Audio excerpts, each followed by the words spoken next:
ang mundong ito ay wicked. Punong-puno ng kasamahan. And tayong mga Kristiyano ay tinubos na ng Diyos.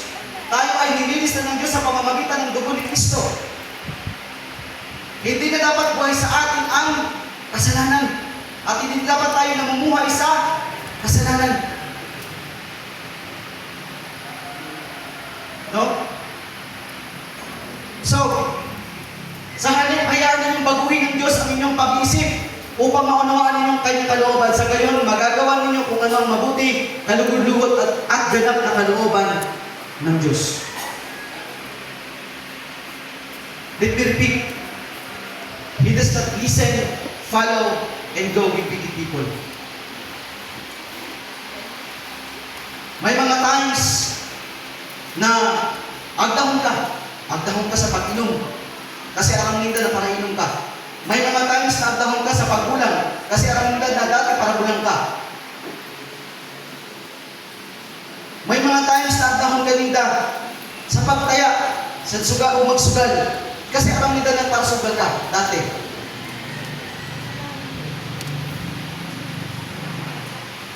Pero if you are planted in God's Word, hindi ka naman pagkasinda.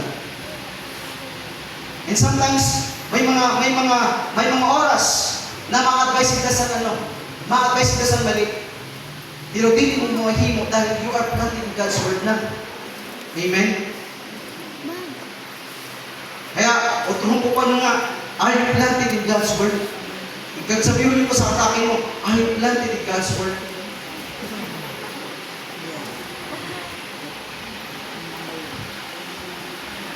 Amen? Okay. Point number 2. A man that planted in God's Word is he joyfully obeyed God's Word. Ang sabi po sa verse 2, sa halip kasiyahan niyang sumunod sa kautusan ni Yahweh. He joyfully obeyed God's law or God's Word. Ang taong planted or rooted in God's Word ay kasiyahan niya ang sumusunod sa utos ng Diyos. Every time he reads the Word of God, every time he meditates the Word of God, malipay sa nahimuon niya ito. But, let me clarify, no? Ang salita ng Diyos ay may dalawang bagay, no? Pero may ginasabi sa mga kabataan. Descriptive and prescriptive. May mga nababasa kita sa Bible na i-describe lang, na di natin sundon. No? Halimbawa, nabasa natin din sa Word ni Lord o sa Biblia na 1,000 na asawa ni Solomon. Susundon mo ba? Yung na i-describe lang.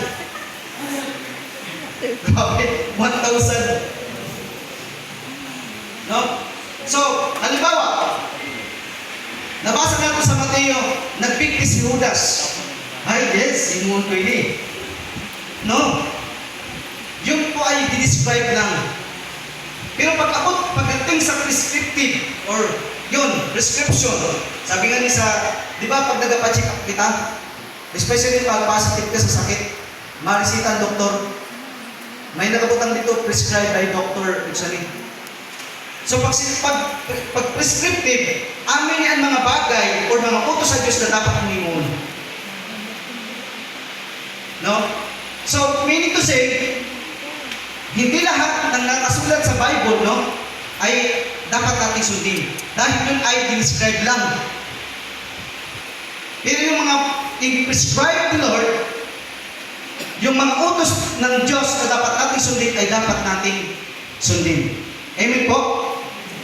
Now, ang taong planted in God's Word, malipay kayo, tingin mo niya ang sumadon, ang utos ni Lord. Now, may mga tao na haposundon ang utos ng Diyos. May mga tao na haposundon ang instruction ni Lord. Kasi feeling nila, nahihigpitan sila. Feeling nila, nawawaran ang inda happiness. Nawawaran sila sa kaligayahan pag nagasunod sila sa word ni Lord. Minsan ginasabi ni Killjoy si Lord. Dahil may mga bagay kita na gusto natin himuon, pero dili gusto sa Diyos. Amen? May mga nabubatay na Killjoy, napaka-Killjoy ni Lord. Nagmamahalan naman ako. Di ba? Mga ganyan ba? Hindi ba gusto ni Lord na ako'y maging maligaya? Mali ba ako umibig?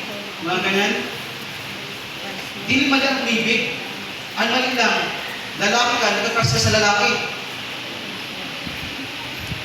Ang mali lang, nagmahal ka sa may asawa na. Di ba? So, when God says don't, pag nabasa natin sa Bible na don't do this, thou shalt not. No, ang ibig sabihin nun, protection mo yan. Ayaw ng Diyos na ikaw ay mapahamak. Ayaw ng Diyos na ikaw ay masira. Ayaw ng Diyos na ikaw ay mahulog sa kasalanan. So, pag may nabasa ka ng wag sa Bible, wag mong isipin na kinukuha ni Lord or ipinagkakait ni Lord ang kaligayahan mo. Dahil pag sinabi ng Lord, wag, that is your protection. Amen? Wag mong isipin na paghihigpit yan. Isipin mo yan ay pag-protect sa iyo ni Lord sa posibleng kapahamakan na mangyayari sa iyo.